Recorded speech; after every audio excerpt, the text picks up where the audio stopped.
Hello everyone, good morning. और अभी हो रहे हैं 5:30 AM। सो मेरी फ़्लाइट है और मैं कहीं जा रही हूँ। So yeah welcome back to my channel and currently I am at Mumbai's airport as I am heading towards my gate number. So मेरी चेकिंग बहुत अच्छे से हो चुकी है, मुझे बोर्डिंग पास मिल चुकी है और अब मैं चली अपना गेट नंबर ढूंढने। एंड यहाँ मैं देख ही रही हूँ कि मेरा गेट कहाँ पे है। Last time I have missed my flight, so मुझे इस बार कोई चांस नहीं लेना था, इसलिए मैं बहुत जल्दी आ चुकी थी। इतने जल्दी मुझे उठने की आदत नहीं है, सो मुझे नींद भी आ रही थी। क्या मेरे आँखों में आप लोगों को नींद दिख रही है? और यहाँ मैं थोड़ी कंफ्यूज थी कि मैं चाय पीऊँ कि कॉफ़ी पीऊँ, because I am a chai lover. But मैंने कॉफ़ी ही ला लिया बिकॉज़ नींद जो उड़ानी थी। और यहाँ की कॉफ़ी की प्राइस स्टारबक्स के कॉफ़ी से मैच कर रही थी, बट टेस्ट में बिल्कुल भी मैच नहीं कर रही थी। इतनी बेकार टेस्ट थी, बट क्या ही करती। चलो, मेरी बोर्डिंग का टाइम हो गया है, तो as I am heading towards my flight.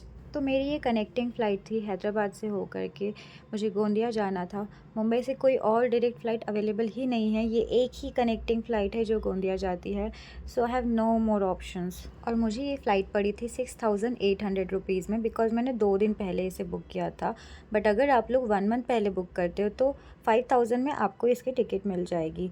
But कभी कभी ऐसा होता है कि 2 दिन पहले भी अगर आप करो तो कभी 10,000 कभी 8,000 दिखाता है, इसके प्राइस अप्स एंड डाउन होते रहते हैं। और ये इंडिगो का एक फ़्लाइट आ रहा है जो कितना प्यारा लग रहा है देखकर, मुझे ही आप लोगों को दिखाना था, इसलिए मैंने इसे कैप्चर किया था। अंदर से बैठकर इसे देखने में बहुत मज़ा आ रहा था, क्योंकि हमारी भी बाहर से ऐसे ही दिखने वाली है। सो मेरी फ़्लाइट तो चल पड़ी।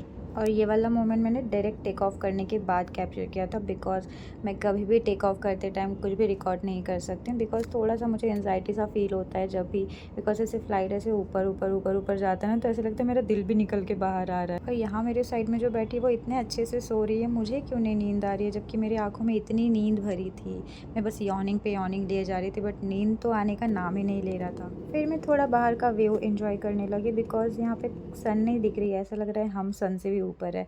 और फाइनली हम यहाँ पे लैंड कर चुके हैं। एज़ आई टोल्ड यू कि मुझे टेक ऑफ के टाइम थोड़ा सा एंजाइटी सा फील होता है, वैसे ही सेम लैंडिंग के टाइम भी फील होता है, इसलिए मैंने लैंडिंग का भी कोई वीडियो नहीं बना पाई।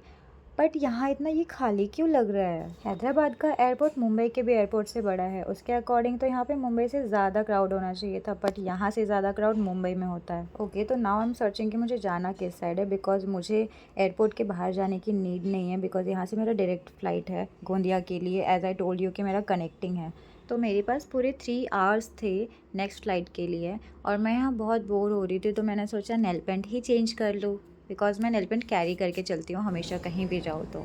मुझे भूख तो बहुत लगी थी, बट कुछ खाने का मन नहीं कर रहा था। इतने अर्ली मॉर्निंग किसका ही कुछ खाने का मन करेगा, कॉफ़ी मेरे लिए इनफ था।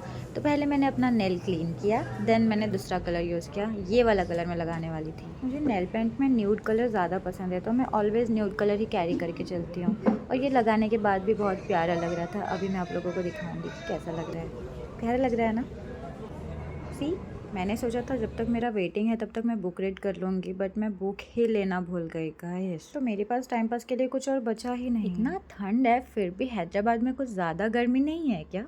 फ़्लाइट थोड़ी दूर थी, तो हमें टर्मिनल कोच बस लेने आ चुकी थी। शिट, मेरा नेल पेंट ख़राब हो गया। So finally I have entered to the flight. So here I am looking for my seat number. मेरा सीट नंबर कुछ और था, बट इन्होंने एंड मोमेंट पे चेंज करके एकदम फ्रंट में मुझे दे दिया, जहाँ मुझे नहीं बैठना था। सो here I found my seat number. मुझे इतने फ्रंट में बैठना इसलिए नहीं पसंद है, बिकॉज हम यहाँ पे अपने लैप में कुछ रख नहीं सकते। मैंने ये नेक कुशन लाया था बिकॉज मैं इस पर रख कर अपना सर सो सकूँ अच्छे से, बट मुझे ना ये एयर होस्टेस बिल्कुल भी अलाउ नहीं कर रही थी कि मैं इसे यहाँ पे रखूँ। तो मैंने बोला पहले मुझे पानी पीने दो चैन से, फिर मैं इसे ऊपर डाल दूँ। मैंने सोचा था उसके जाने के बाद मैं वापस ला कर रख लूँगी, और मैंने वैसे ही किया, बट वो बार बार आकर मुझे चेकआउट कर रही थी, और उसने हम मुझसे लेकर आखिरकार उसे ऊपर रख ही दिया। And she is also right in her point, because मैं इमरजेंसी सीट पे बैठी हुई थी, बिकॉज फ्लाइट में अगर कुछ ऊपर नीचे कुछ होता है तो इमरजेंसी सीट पे जो भी बैठता है उसी पे रिस्पॉन्सिबिलिटी होती है। तो मुंबई से हैदराबाद आने वाली फ़्लाइट जैसे बिल्कुल भी नहीं होती है ये वाली फ़्लाइट जो गोंदिया जाती है। ये बहुत छोटी सी होती है, क्यूट सी, ऐसे टॉय जैसे लगता है। तो we can called it mini flight. और मेरी यहाँ से गोंदिया तक की जर्नी होने वाली है 1 आवर 20 मिनट की, और हम जल्द ही लैंड होने वाले हैं। Okay, cut to direct land होने के बाद मुझे लगा सिर्फ डैड आने वाले हैं लेने के लिए, बट मॉम भी आकर मुझे सरप्राइज़ दे दी यहाँ पर, और उन्हें हक करके मुझे इतना सुकून मिल रहा था ना। एंड येस, मैं आई थी अपने घर। तो मिलते हैं नेक्स्ट वीडियो में, तब तक के लिए see you, bye, love you all.